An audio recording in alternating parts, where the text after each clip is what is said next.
Alors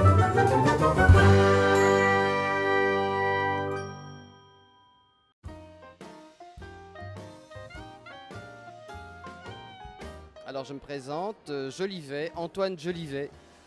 Je suis le grand locomoteur de la très officieuse société vaporiste belge, puisque je viens de Belgique, de Bruxelles plus précisément. C'est une société qui est très officieuse, qui s'occupe de steampunk et donc qui est vaporiste. Plus précisément, c'est au départ un gag, et puis un gag qui a pris de grosses proportions, puisque nous sommes devenus l'un des groupements steampunk les plus reconnus en Belgique. Comme beaucoup de personnes, je faisais du steampunk sans le savoir.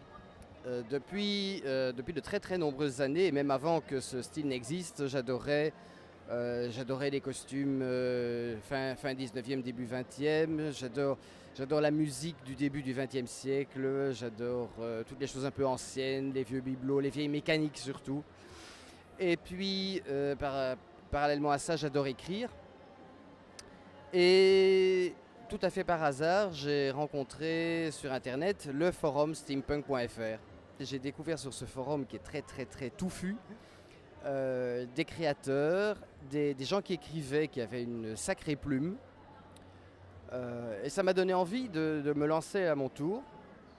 Et puis le personnage d'Antoine Jolivet s'est imposé à moi.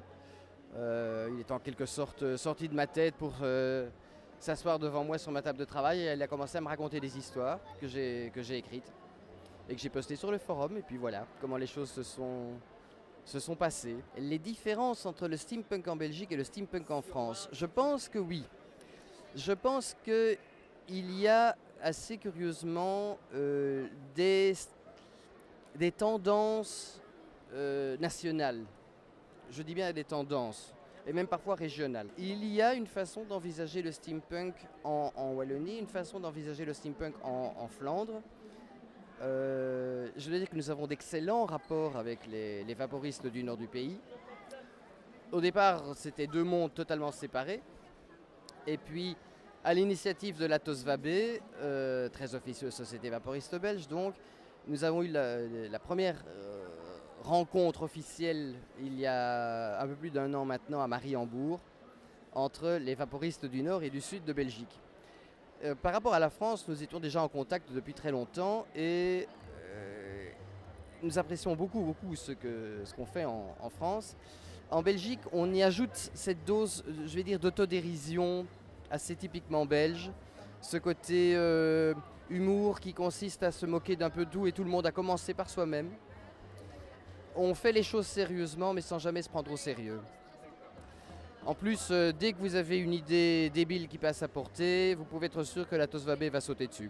Nous avons surtout participé à des événements.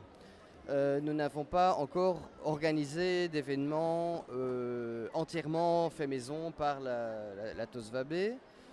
Par contre, nous sommes présents depuis 2 ans maintenant. Bon, nous étions là en tant que visiteurs, mais depuis 2 ans, nous avons un stand à Font-de-Grâce au Luxembourg pour Anno 1900, où nous faisons entre autres démonstration du cabinet de curiosité interactif de Valentin Lambert. Il y a également une machine à voyager dans le temps qui est fonctionnelle et que nous invitons le public à essayer.